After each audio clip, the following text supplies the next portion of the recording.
दोस्तों नमस्कार। यूपीएसआई की दूसरी क्लास में आपका बहुत बहुत स्वागत है। और जहां मैंने कल छोड़ा था वहीं से मैं शुरू करूंगा। मैंने यहां तक आपसे बातचीत की थी, अनुच्छेद 20 के बारे में हमने चर्चा की थी और अब अनुच्छेद 20(3) के बारे में चर्चा करते हैं। अनुच्छेद 20(3) क्या कहता है कि भारत का संविधान अनुच्छेद 20(3) के तहत यह अधिकार प्रदान करता है कि किसी भी अपराध के आरोपी व्यक्ति को खुद अपने ही खिलाफ गवाह बनने के लिए मजबूर नहीं किया जा सकता है। यानी अगर कोई व्यक्ति आरोपी है, कोई मुलजिम है, मुजरिम नहीं मुलजिम, तो उसको मजबूर नहीं किया जा सकता है कि वो अपने ही खिलाफ गवाही दे। ये इंडियन कॉन्स्टिट्यूशन का आर्टिकल 20 का 3 ये बात कहता है और ये प्रश्न आपके एग्जाम में आया भी है। 86 जो कॉन्स्टिट्यूशनल अमेंडमेंट एक्ट हुआ उसके द्वारा संविधान के भाग 3 में एक नया अनुच्छेद जोड़ा गया, अनुच्छेद 21 का। अनुच्छेद 21 क्या है? अनुच्छेद राइट टू लाइफ की बात करता है। 21 अनुच्छेद 21 कहता है कि जीवन जीने का अधिकार, गरिमापूर्ण जीने का अधिकार हर किसी को है, हर किसी भारतीय नागरिक को है, जिसके अनुसार राज्य 6 से 14 साल की आयु के सभी बालकों के लिए, बालक बालिकाओं के लिए अनिवार्य और निःशुल्क शिक्षा की व्यवस्था करेगा। यह अनुच्छेद 21 का है। आगे बढ़ेंगे। एक केस लॉ हुआ परमानंद कटारा बनाम भारत संघ। परमानंद कटारा बनाम भारत संघ के नाम से एक केस लॉ आया। इसमें उच्चतम न्यायालय ने ये निर्णय दिया कि चिकित्सीय सहायता भारतीय संविधान के अनुच्छेद 21 के तहत एक मौलिक अधिकार है। यानी अगर कोई व्यक्ति बीमार होता है, किसी व्यक्ति को कोई दिक्कत होती है, तो इंडियन कॉन्स्टिट्यूशन ये गारंटी देता है, आर्टिकल 21 के तहत देता है कि उस व्यक्ति को चिकित्सीय सहायता मिलेगी। यानी अगर किसी व्यक्ति के पास कोई भी बीमारी हो तो इंडियन कॉन्स्टिट्यूशन का आर्टिकल 21 इस बात को क्लियर करता है, इस बात की व्यवस्था करता है कि उस व्यक्ति को इलाज मिले। उस व्यक्ति को क्या मिले? उस व्यक्ति को इलाज मिले। ये चीज़ आप ध्यान रखिएगा। ये अनुच्छेद 21 में आता है। और अगर कभी एग्जाम में आपसे पूछ लिया, कई बार एग्जाम में पूछता है कि किस केस लॉ में ये धारित किया गया, किस केस लॉ में सुप्रीम कोर्ट ने हेल्ड किया, तो इसको याद रखिएगा, परमानंद कटारा बनाम भारत संघ। ये चीज़ आप याद रखिएगा। अतः चिकित्सा से पेशे से जुड़े प्रत्येक सदस्य का यह सर्वोपरि दायित्व है कि वह किसी भी प्रक्रियात्मक औपचारिकता की प्रतीक्षा किए बिना घायल नागरिक को तुरंत चिकित्सीय सहायता उपलब्ध कराएगा। कहने का क्या मतलब है? कहने का मतलब है अगर किसी व्यक्ति का एक्सीडेंट हो जाता है, अगर किसी व्यक्ति का एक्सीडेंट हो जाता है और वो डॉक्टर के पास पहुंचता है, तो डॉक्टर का सबसे पहला दायित्व क्या है? डॉक्टर का सबसे पहला दायित्व है कि वह मरीज को चिकित्सीय सहायता उपलब्ध करवाएगा। चिकित्सीय सहायता, और बिना किसी औपचारिकता की पूरी किए, मान लीजिए कि किसी की जान इतने संकट में है कि निकल सकती है, तो कोई और औपचारिकता करने से पहले उसकी जान बचाना दायित्व है। कई बार एक्सीडेंट के केसेज होते हैं तो कुछ फॉर्मेलिटीज पूरी करनी होती हैं, लेकिन अगर ऐसा केस हो जहां किसी व्यक्ति की जान जा सकती है, तो सबसे पहला काम होता है कि उस व्यक्ति की जान बचाई जाए। औपचारिकताएं बाद में भी की जा सकती हैं। ये सुप्रीम कोर्ट ने अपने जजमेंट में कहा है। न्यायाधीश के.एस. पुत्तस्वामी बनाम भारत संघ के मामले में निजता के अधिकार को मौलिक अधिकार माना गया है। यानी निजता के अधिकार को क्या माना गया है? मौलिक अधिकार माना गया है। और ये आर्टिकल 21 के तहत निजता का अधिकार जो है मूल अधिकार माना गया है। इसकी चर्चा हम लोग कई बार कर चुके हैं, तो इस बात को आप ध्यान में रखिएगा कि आर्टिकल 21 के तहत सर्वोच्च न्यायालय ने निजता के अधिकार को मूल अधिकार माना है। निजता के अधिकार को मूल अधिकार माना है सर्वोच्च न्यायालय ने, और ये आर्टिकल 21 के तहत ही है। और किस केस लॉ में माना है ये भी आप याद रख लीजिए। तो वो केस लॉ क्या है? के.एस. पुत्तस्वामी बनाम भारत संघ, ये न्यायाधीश थे और इनके केस लॉ में सुप्रीम कोर्ट ने राइट टू प्राइवेसी को आर्टिकल 21 के अंतर्गत माना है। राइट टू प्राइवेसी को आर्टिकल 21 के अंतर्गत एक मूल अधिकार माना है। ये भी आप याद रखिएगा। आगे बढ़ेंगे हम। भारतीय संविधान में वाक्यांश कानून द्वारा स्थापित प्रक्रिया की अवधारणा जापान के संविधान से ली गई है।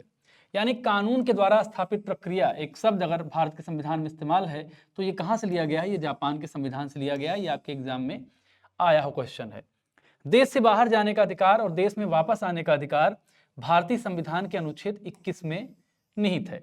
यानी भारतीय संविधान का आर्टिकल 21 इस बात को कहता है कि राइट टू अब्रॉड, आप बाहर जा सकते हो, राइट टू अब्रॉड। लेकिन एक कंडीशन ये है, कुछ कंडीशन भी इस पे अप्लाई होती है। केस वोस अगर आपके ऊपर चल रहा है, कोई कानूनी प्रक्रिया चल रही है, तो कोर्ट कुछ ना कुछ उस पर अंकुश लगा सकता है। लेकिन सामान्य परिस्थितियों में आप देश से बाहर जा सकते हो, ये चीज आप याद रखिए। आगे बढ़ेंगे हम। त्वरित सुनवाई का अधिकार भारतीय संविधान 21 के तहत निहित है, यानी जल्दी से किसी भी व्यक्ति की त्वरित सुनवाई हो ताकि उसको न्याय मिल पाए, ये भी भारतीय संविधान के आर्टिकल 21 के तहत एक मूल अधिकार है। अब 1947 में न्यायिक सक्रियतावाद शब्द ऑर्थर स्लेसिंगर जूनियर ने गढ़ा था। जैसे ये शब्द बहुत ज्यादा चर्चा में होता है जब पॉलिटी या संविधान की बात होती है, इसको इंग्लिश में कहते हैं जुडिशियल एक्टिविज्म। जुडिशियल एक्टिविज्म कहा जाता है। ये शब्द जो है ऑर्थर स्लेसिंगर जूनियर ने दिया था 1947 में। इसके अलावा सर्वोच्च न्यायालय ने समुचित पर्यावरण के अधिकार को भी प्राण और दैहिक स्वतंत्रता यानी आर्टिकल 21 के तहत एक मूल अधिकार माना है। यानी स्वच्छ पर्यावरण का अधिकार हर व्यक्ति का, हर नागरिक का मूल अधिकार है, अगर वो भारत का नागरिक है तो। और ये भी आर्टिकल 21 के तहत ही अधिकार है। अब आपको लग रहा है कि सर्वोच्च न्यायालय क्यों इस चीज की बात बता रहा है, संविधान में अगर नहीं लिखी है, तो आपको बता दूं, याद दिला दूं कि भारत का जो सर्वोच्च न्यायालय होता है, भारत का सर्वोच्च न्यायालय होता है, ये क्या होता है, इसकी भूमिका कई चरणों में होती है, कई लेवल पे होती है। पहला तो प्रोटेक्टर ऑफ कॉन्स्टिट्यूशन होता है, यानी संविधान का रक्षक होता है, भारतीय संविधान की रक्षा करता है। और इसके अलावा एक्सप्लेनर ऑफ द कॉन्स्टिट्यूशन होता है, यानी भारत के संविधान की व्याख्या भी करता है। कई बार आर्टिकल 21, आर्टिकल 19 इस तरह की चीज़ों में क्लियर कट संविधान में वो चीज़ नहीं लिखी होती है, लेकिन सर्वोच्च न्यायालय का दायित्व है। सर्वोच्च न्यायालय ये करता है कि वह संविधान की व्याख्या करके बताता है कि संविधान क्या कहना चाहता है। इसीलिए कई सारे मूल अधिकारों में जो नए मूल अधिकार शामिल होते हैं किसी आर्टिकल के तहत, जैसे मैंने आपको बताया कि आर्टिकल 21 में ही बहुत सारे मूल अधिकार सुप्रीम कोर्ट के जजमेंट से आए हैं, जैसे राइट टू प्राइवेसी, निजता का अधिकार, पुत्ता स्वामी वर्सेज भारत संघवाद में आपने देखा। इसके अलावा पर्यावरण का अधिकार, इन्वायरमेंट का अधिकार, स्वच्छ पर्यावरण का अधिकार ये भी है।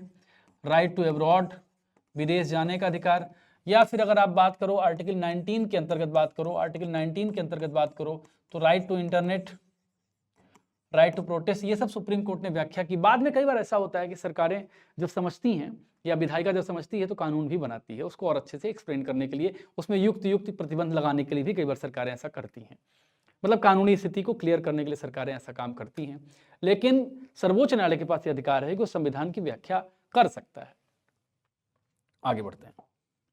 अब भारत के संविधान में अनुच्छेद 21 की अगर हम बात करें, पर्यावरणीय मुद्दों से संबंधित जनहित याचिका दायर की जा सकती है।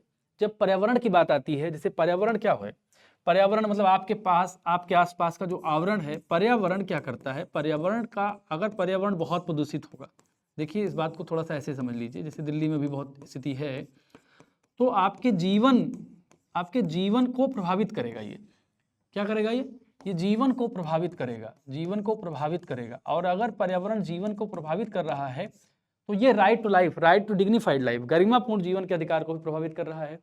और गरिमापूर्ण जीवन का अधिकार जो है वो किस आर्टिकल में है, ये आर्टिकल 21 में है। तो आर्टिकल 21 के तहत आप जनहित याचिका दायर कर सकते हैं कि पर्यावरणीय मामलों में ये चीज़ है, ये गलत है, इस पर रोक लगानी चाहिए, या न्यायालय इस पर कोई जमीर दे, या न्यायालय कोई फैसला ऐसा दे जिससे वो स्थिति क्लियर हो पाए और कार्यपालिका जो है, सरकारें उस पर कुछ ऐसे कार्य कर पाए, ऐसे इस तरह से कदम उठा पाए कि वहां पर पर्यावरण की रक्षा हो पाए। तो ये चीज समझिएगा आप। इसके बाद भारतीय संविधान अनुच्छेद 21A के तहत 6 से 14 साल की बात मैंने की है, अनिवार्य शिक्षा की बात करता है।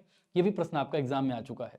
बच्चों के निःशुल्क और अनिवार्य शिक्षा का अधिकार अधिनियम 2009 भारतीय संविधान के अनुच्छेद 21A के अनुसरण में भारत की संसद द्वारा अधिनियमित किया गया था। ये चीज क्या है, ये इसलिए अधिनियमित किया जाता है क्योंकि ये बताया जाता है कि जो आर्टिकल 21 की व्याख्या या आर्टिकल 21 के तहत जो है, आर्टिकल 21 के तहत जो मूल अधिकार किया गया, 6 से 14 साल के बच्चों का फ्री में मुफ्त शिक्षा की बात की गई। इस मुफ्त शिक्षा की बात को क्लियर करने के लिए एक कानून भी बनाती है भारत सरकार, और उस कानून में इस बात को ध्यान रखा जाता है कि आर्टिकल 21 में इस बात को समाहित किया जाए कि अनिवार्य और निःशुल्क शिक्षा कैसे मिले। शिक्षा का अधिकार एक मौलिक अधिकार के रूप में 1 अप्रैल 2010 को लागू हुआ। ये भी लोग पूछते हैं, तो कई बार एग्जाम में प्रश्न भी आता है कब लागू हुआ, जैसे ये एक्ट कब लागू हुआ, तो 1 अप्रैल 2010 को। शिक्षा का अधिकार भारत के संविधान के अधीन मानवाधिकार के साथ मूल अधिकार भी है, ये भी सही बात है। भारतीय संविधान के अनुच्छेद 22 में क्या है, निवारक निरोध संबंधी प्रावधान है। इस अनुच्छेद में क्या है भैया, इसके बात में ये है अनुच्छेद 22 में, अगर किसी व्यक्ति की गिरफ्तारी होती है, अगर कोई भी व्यक्ति गिरफ्तार होता है, अगर कोई व्यक्ति गिरफ्तार होता है तो ये उसके पास ये अधिकार है कि 24 घंटे के अंदर, 24 घंटे के अंदर उसको जो है मजिस्ट्रेट के सामने प्रस्तुत किया जाना ही चाहिए। 24 घंटे के अंदर हिरासत में लिए गए। लेकिन इंटरेस्टिंग बात है कि इसमें यात्रा का समय नहीं जोड़ा जाता है, तो ये भी एक मौलिक अधिकार है। आर्टिकल 22 के तहत अगर आपको पुलिस गिरफ्तार करती है तो ये आपका हक है कि 24 घंटे के अंदर वो आपको मजिस्ट्रेट के सामने प्रस्तुत करे और मजिस्ट्रेट डिसाइड करेगा कि आपको आगे क्या करना है, आपको रिमांड पे भेज देना है, ट्रायल चलाना है, या आपको जमानत दे देनी है। ये बात भी आप याद रखिएगा, ये आर्टिकल 22 के तहत है। आगे है, भारतीय संविधान का अनुच्छेद 22 कुछ मामलों में गिरफ्तारी और निरुद्ध के खिलाफ सुरक्षा प्रदान करता है। इसी अनुच्छेद के अनुसार अधिकतम 24 घंटे की मैंने बात कर दी। विशेष परिस्थितियों में निरुद्ध किए गए व्यक्ति को 15 दिनों में यह सूचित किया जाना चाहिए कि उसे निरुद्ध किए जाने के आदेश के आधार क्या हैं। विशेष परिस्थितियों में कई सारे कानून ऐसे हैं जिसमें विशेष परिस्थितियों में ये चीज की जाती है। निवारक निरोध अधिनियम को संसद द्वारा वर्ष 1950 में पारित किया गया था। अनुच्छेद 23 की अगर हम चर्चा करें तो अनुच्छेद 23 में क्या है, तो अनुच्छेद 23 मानव के दुर्व्यापार और बलात्श्रम के प्रतिषेध के बारे में है। अनुच्छेद 23 में बलात्श्रम दासता का प्रतिषेध परिकल्पित है, यानी स्लेवरी को एबॉलिश करने का काम क्या करता है, आर्टिकल 23 करता है। जैसे आर्टिकल 17 करता है, आप याद होगा आपको, आर्टिकल 17 अनटचेबिलिटी को एबॉलिश करने का काम आर्टिकल 17 करता है, ये आप याद रखिएगा। इसके अलावा अनुच्छेद 23 बंधुआ मजदूरी के खिलाफ काम करता है, खिलाफ बात करता है। स्लेवरी का मतलब बंधुआ मजदूरी ही एक तरह से होती है। और अनुच्छेद 24 के हिसाब से क्या है, अनुच्छेद 24 में 14 वर्ष से कम आयु के बच्चों के लिए किसी कारखाने में काम करना मना है। अनुच्छेद 24 से बात कहता है कि आप अगर 14 साल से कम हैं तो किसी कारखाने में आपको काम नहीं करना है, आप कारखाने में काम नहीं कर सकते हो। भारतीय संविधान के अनुसार कारखाने में रोजगार के लिए बच्चे की न्यूनतम आयु 14 वर्ष होनी चाहिए। किसी बच्चे को शाम 7 बजे से सुबह 8 बजे के बीच काम करने की अनुमति नहीं दी जाएगी, ये चीज भाई याद रखिएगा। धार्मिक स्वतंत्रता का जो अधिकार है, इसको धर्म को मानने, आचरण और प्रचार करने की आजादी है, ये चीज आप समझिए। अपने धर्म को मानना, आचरण और प्रचार प्रोपोगेट इस शब्द इस्तेमाल है, यानी आप अपने धर्म का प्रचार कर सकते हो, और ये आर्टिकल 25 में है, आर्टिकल 25 में है। और एक तरह से सेकुलरिज्म का जो पूरा कॉन्सेप्ट है इस बात में डिफाइन किया जाता है, धर्मनिरपेक्षता या पंथ निरपेक्षता। और अनुच्छेद 25 अंतःकरण की स्वतंत्रता की भी गारंटी देता है। अंतःकरण की स्वतंत्रता यानी आप क्या मानते हैं, आपके बिलीफ क्या हैं, आपके फेथ क्या हैं, ये आप डिसाइड करोगे। आप किसी भी धर्म को फॉलो कर सकते हो, आप किसी भी संप्रदाय को फॉलो कर सकते हो, it's your totally your private matter. State is not going to interfere in this matter. You are free to practice any religion, you are free to practice any उपासना पद्धति, आप किसी भी उपासना पद्धति को प्रैक्टिस कर सकते हो, और ये आर्टिकल में 25 में ये डिफाइन है। अंतःकरण की स्वतंत्रता और धर्म को अबाध रूप से मानना, आचरण करना और प्रचार करने का मौलिक अधिकार, सार्वजनिक व्यवस्था, नैतिकता और स्वास्थ्य भारतीय संविधान के भाग 3 के अंतर्गत हैं। तो भाग 3 है ही मौलिक अधिकार, आर्टिकल 25। आर्टिकल 25 में कहाँ है, भाग 3 में है। अब भाग 3 में ही अनुच्छेद 26 है। इसमें क्या है कि धार्मिक और धर्मार्थ उद्देश्यों के लिए संस्थानों की स्थापना, जैसे कई सारे माइनॉरिटी कॉलेज हैं, तो धार्मिक और धर्मार्थ उद्देश्यों के लिए ट्रस्टीशिप के लिए और संचालन करने का अधिकार भी दिया गया है, आर्टिकल 26। अनुच्छेद 28 क्या कहता है, इसके अनुसार राजनिधि से पोषित किसी शिक्षा संस्था में कोई धार्मिक शिक्षा में भाग लेने के लिए बाध्य नहीं किया जा सकता, अर्थात राजकीय विद्यालय, राजकीय महाविद्यालय या राज्य द्वारा सहायता प्राप्त विद्यालय में धार्मिक शिक्षा में भाग लेने के लिए बाध्य नहीं किया जा सकता है। ये भी एक बेहतर आर्टिकल है और लॉजिकल है।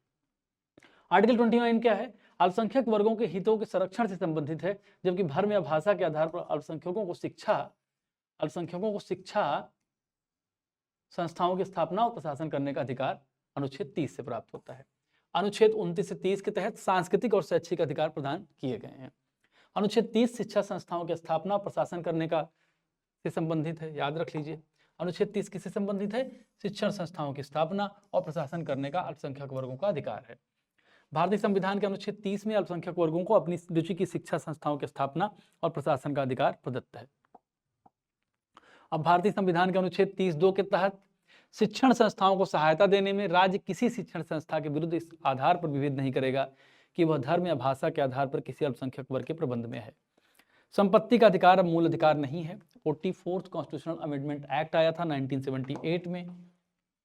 44th कॉन्स्टिट्यूशनल अमेंडमेंट एक्ट आया था कब? 1978 में, जहां पर राइट टू प्रॉपर्टी को फंडामेंटल राइट से हटा दिया गया और इसको अब जो है संवैधानिक अधिकार बना दिया गया है। अनुच्छेद 31(1) को संविधान प्रथम संशोधन अधिनियम 1951 द्वारा भारतीय संविधान में लाया गया था।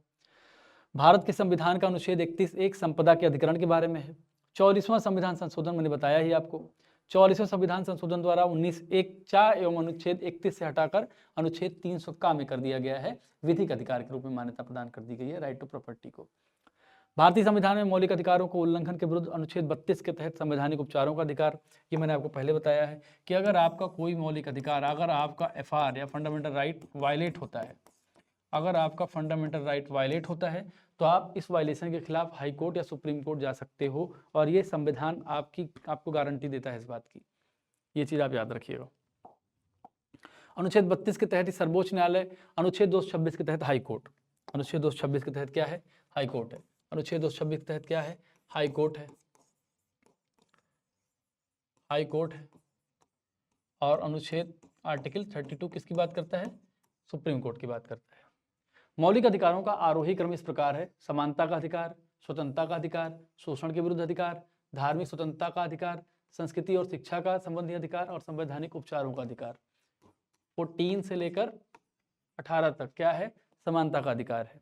उसके बाद 19 से लेकर 22 तक है स्वतंत्रता का अधिकार। फिर शोषण के विरुद्ध अधिकार, अनुच्छेद 23 से 27, 23 से 25, 23 से 24 शोषण के विरुद्ध अधिकार। धार्मिक स्वतंत्रता का अधिकार कहाँ से कहाँ तक है? 25 से 28।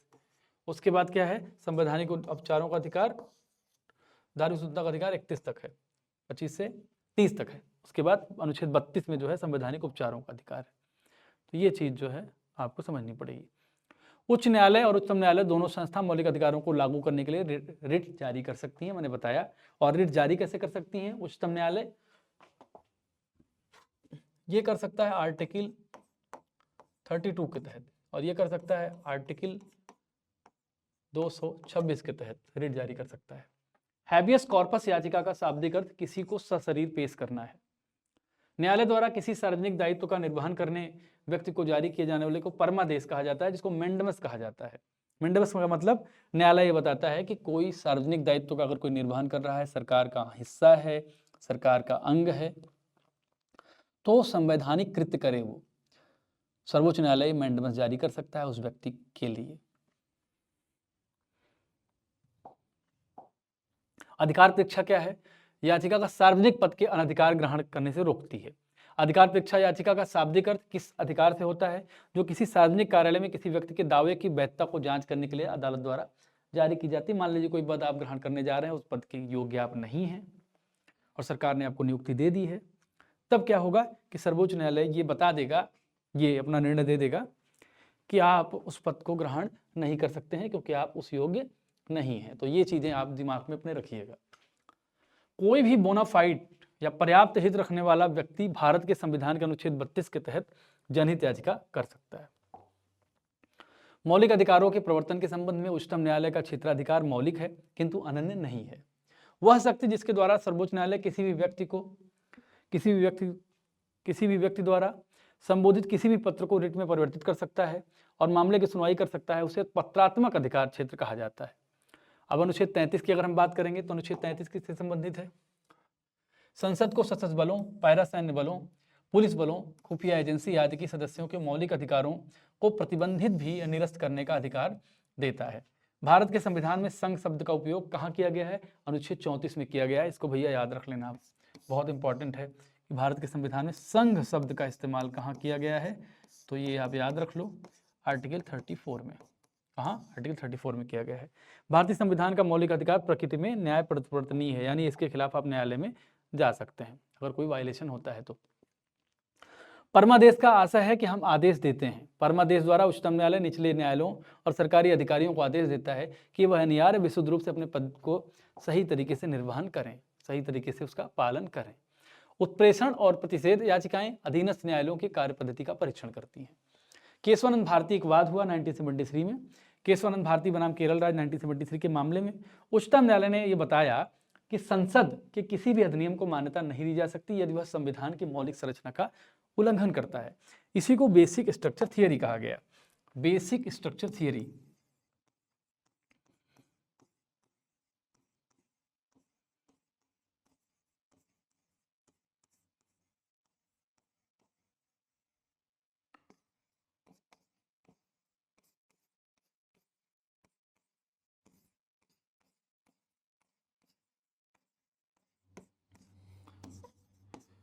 बुनियादी संरचना का सिद्धांत, इसी को क्या कहा गया? बुनियादी संरचना का सिद्धांत कहा गया। इसमें कई सारी चीज़ें जोड़ी गई, जिसमें सेकुलरिज्म और संघात्मक व्यवस्था, एकात्मक न्यायपालिका, इस तरह की चीज़ें थीं। तो ये चीज़ याद रखिएगा। फोर्थ स्टेट या चतुर्थ स्तंभ प्रेस को कहते हैं, ये भी एक इम्पॉर्टेंट चीज़ है, इसको भी आप याद रखिएगा और समझिएगा कि फोर्थ स्टेट या चतुर्थ स्तंभ प्रेस को कहा जाता है।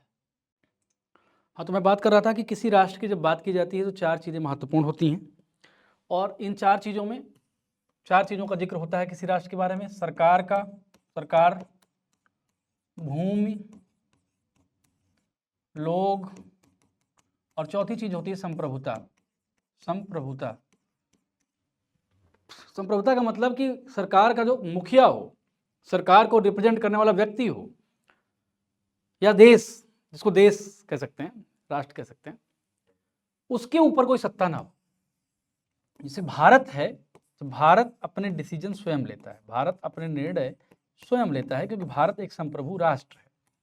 अगर आप उत्तर प्रदेश के संदर्भ में बात करोगे तो सरकार मिल जाएगी आपको, भूमि मिल जाएगी, लोग मिल जाएंगे, लेकिन संप्रभुता नहीं मिलेगी। उत्तर प्रदेश की सरकार भारत के अंतर्गत आती है। कई सारे विदेशी मामलों में तो एकदम समझ लीजिए इनके पास कोई ऑटोनॉमी नहीं।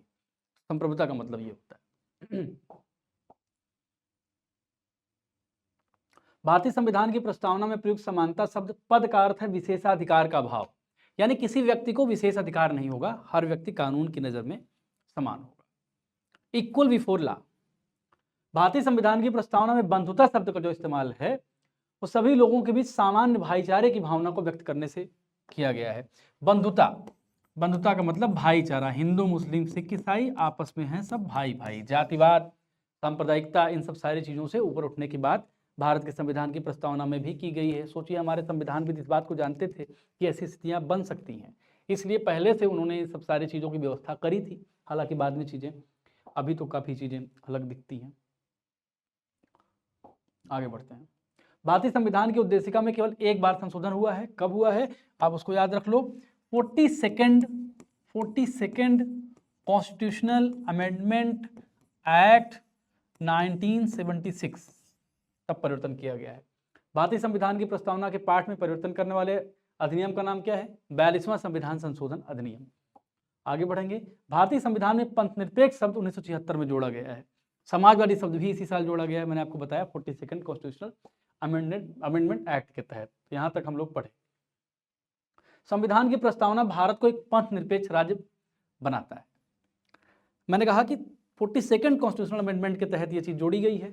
42nd कॉन्स्टिट्यूशनल अमेंडमेंट के तहत समाजवाद, सोशलिज्म, पंथ निरपेक्षता और इंटीग्रिटी शब्द, अखंडता शब्द जोड़ी गई थी, आपको याद होगा।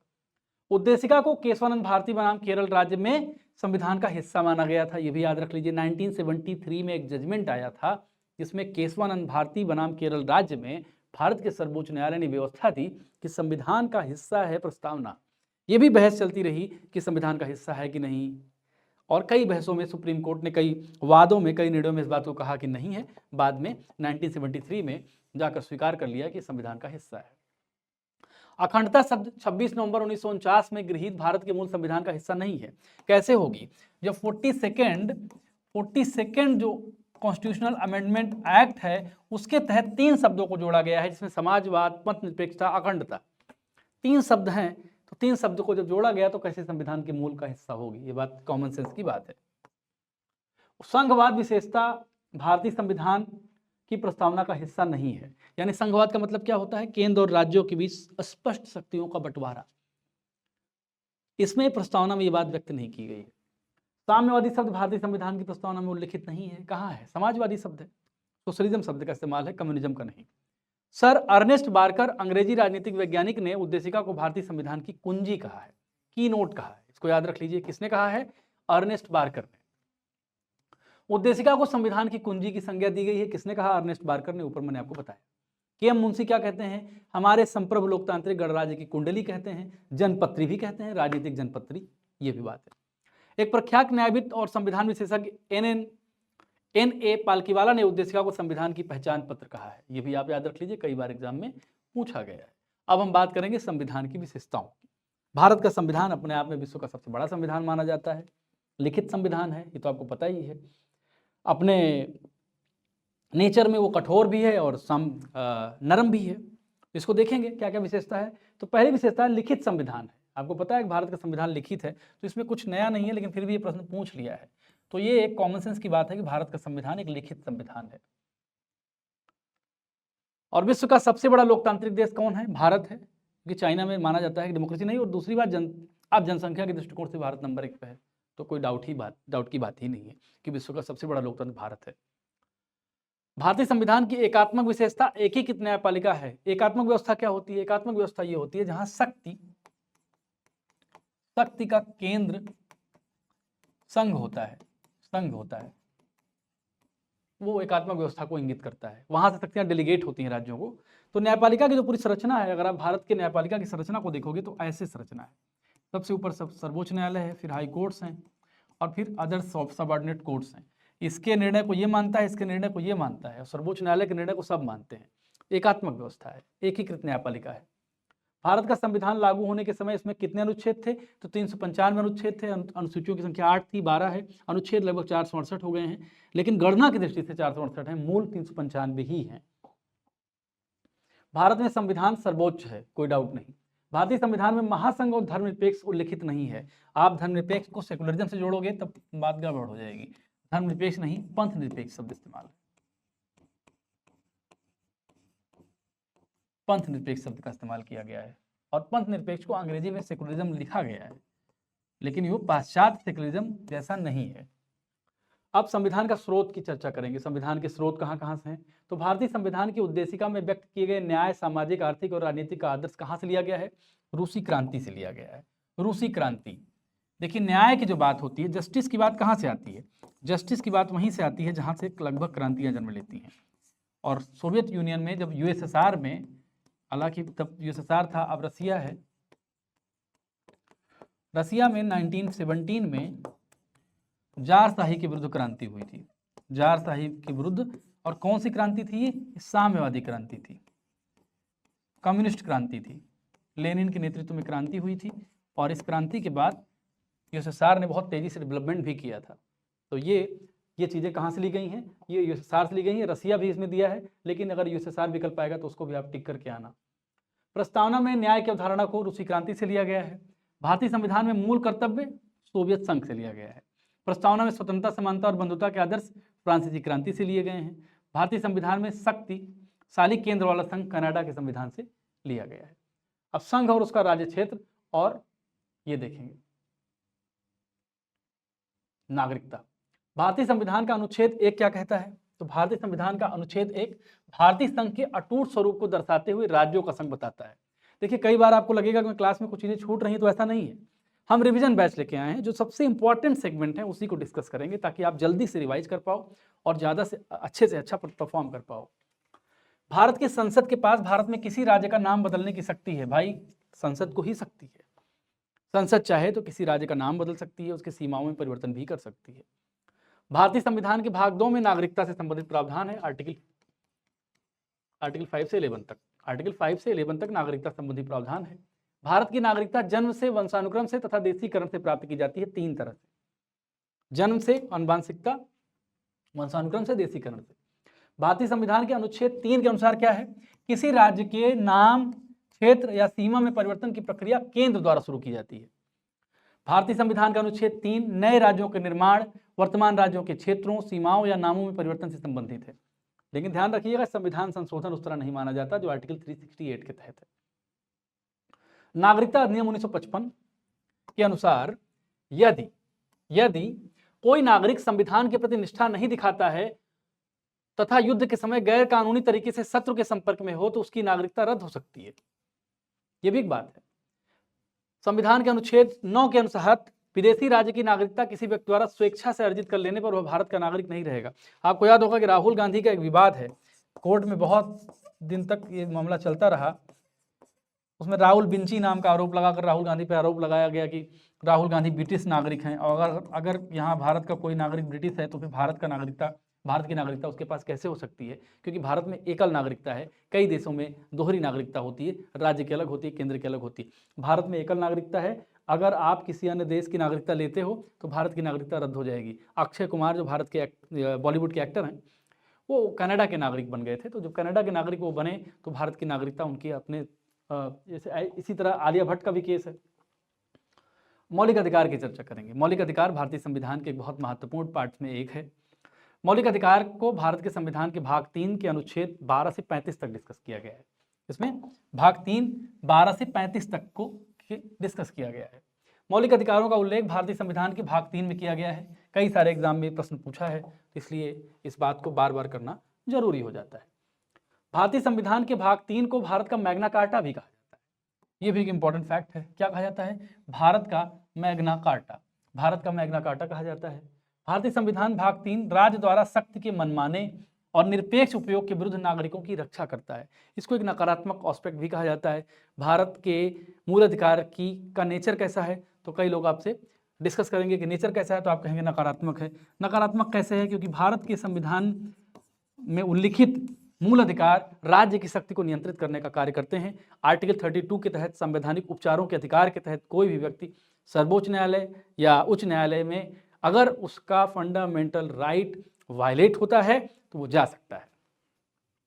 इसलिए एक तरह से संविधान के तहत स्टेट की शक्ति को नियंत्रित करने का प्रयास किया है। ये बताया है कि यहां तुम्हारी हद है, इतना हद पार करोगे तानाशाही मत जाओ, नागरिकों को परेशान ना करो। ऐसे ही समझ लो आप इस बात को। बहुत क्लियरली मैं इस बात को कह रहा हूं। तो एक नकारात्मक एस्पेक्ट है इसका। नकारात्मक एस्पेक्ट का मतलब नकारात्मक प्रकृति है इसकी। भारतीय संविधान के भाग 3 और भाग 4 को ग्रैनविल ऑस्टिन ने संविधान की चेतना के रूप में वर्णित किया है। ग्रैनविल ऑस्टिन ने संविधान की चेतना के रूप में वर्णित किया है। मौलिक अधिकार उनके आधुनिक नाम है जिन्हें पारंपरिक रूप से प्राकृतिक अधिकार के रूप में जाना जाता है। यानी प्राकृतिक अधिकार ही मौलिक अधिकार हैं एक तरह से, लेकिन आधुनिक मामलों में इसको मूल अधिकार कहा जाता है। वर्तमान में 6 मूल अधिकार हैं। 6 मूल अधिकार प्रदान किए गए हैं। मौलिक अधिकार वाद योग्य हैं, यानी जस्टिएबल हैं। यहां पे आप कोर्ट में जा सकते हैं। वाद योग्य हैं, न्यायोचित हैं, वाद योग्य हैं। और नीति निर्देशक जो तत्व हैं वो अवाद योग्य हैं, यानी अगर स्टेट इसको मानता है कि नहीं मानता है, नीति निर्देशक तत्व स्टेट उस बात को स्वीकार करता है कि नहीं करता, उसके खिलाफ आप कोर्ट नहीं जा सकते हो। लेकिन फंडामेंटल राइट में अगर आपकी प्रॉब्लम है, आपका कोई अधिकार वायलेट हो रहा है, आपका अधिकारों का उल्लंघन स्टेट के द्वारा हो रहा है, तो you can go to court, you can appeal to court and obtain your right, preserve your right, protect your right. अनुच्छेद 13 क्या कहता है? अनुच्छेद 13 कहता है कि सभी कानून जो किसी मौलिक अधिकार के साथ असंगत हों या अल्पीकरण करते हों असंवैधानिक होंगे। यानी मूल अधिकार सर्वोच्च कानून है। ऐसा कोई भी कानून ऐसा नहीं बन सकता जो मूल अधिकारों को वायलेट कर दे। ऐसा कोई कानून अधिकार नहीं बन सकता है जो मूल अधिकार को शून्य घोषित करने का प्रयास करे, उसको कमतर करने का प्रयास करे। सर्वोच्च न्यायालय इस बात को एकदम क्लियरली मेंशन करता है। ऐसा कोई भी कानून इंडियन टेरिटरी में, भारतीय देश, भारत राष्ट्र के अंतर्गत अगर किसी बाउंड्री में बनाया जाता है और अगर मूल अधिकार का उल्लंघन करता है तो वो शून्य हो जाएगा। ये सुप्रीम कोर्ट का जजमेंट है और कई बार एग्जाम में पूछा भी गया है।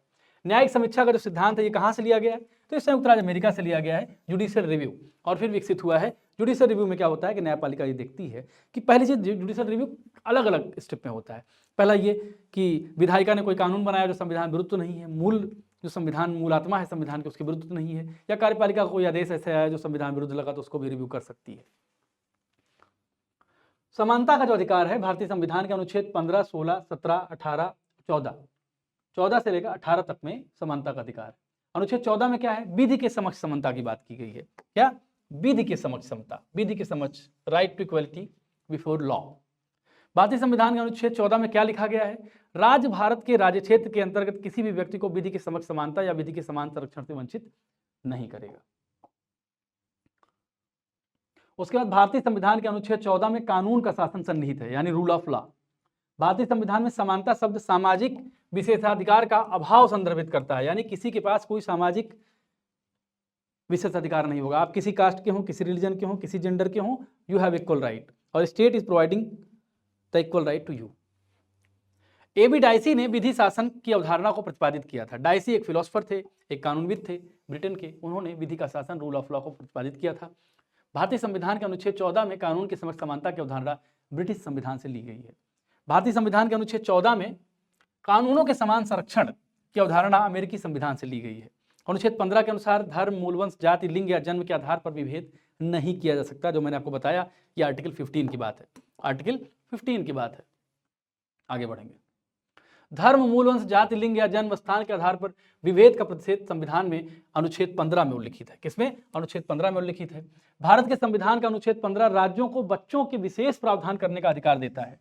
विशेष प्रावधान यानी स्टेट के पास कई सारे अधिकार इसलिए प्रदान कर दिए गए ताकि देश का विकास हो पाए, वो लोग जो मुख्य धारा से कट गए हैं उनको प्रतिनिधित्व हो जाए।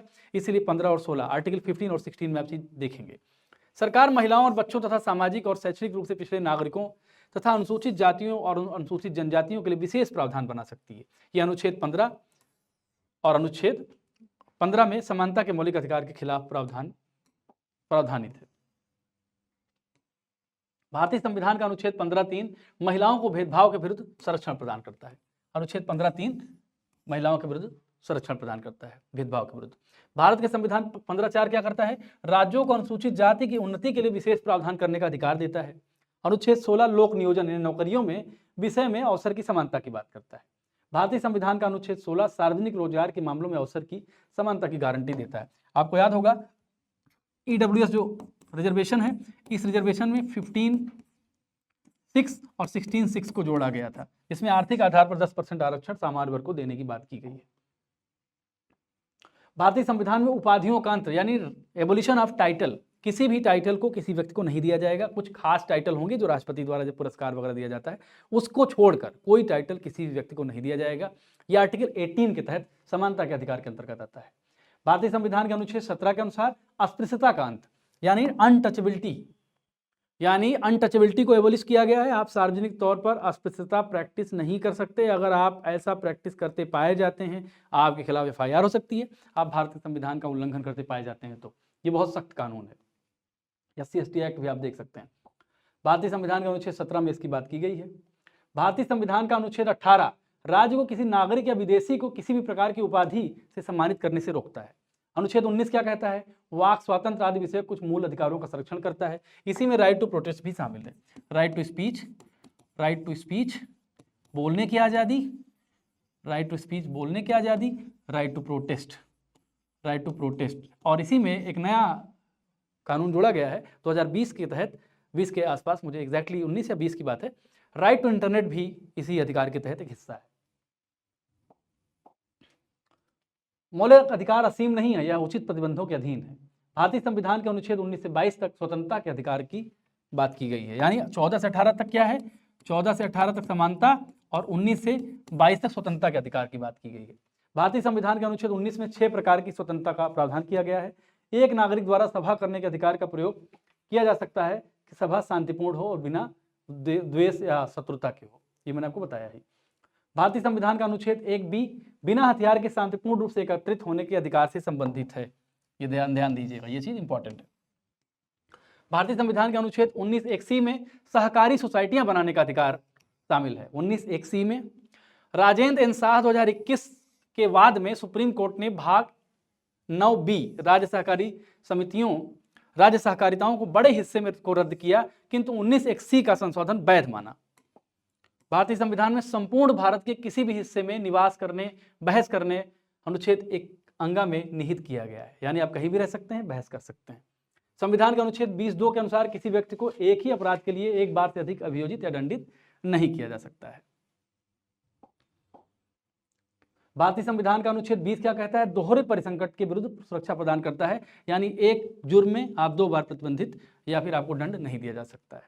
अगला वीडियो हम यहीं शुरू करेंगे, तब तक के लिए आप लोग जुड़िए, इस क्लास को ज्वाइन करिए।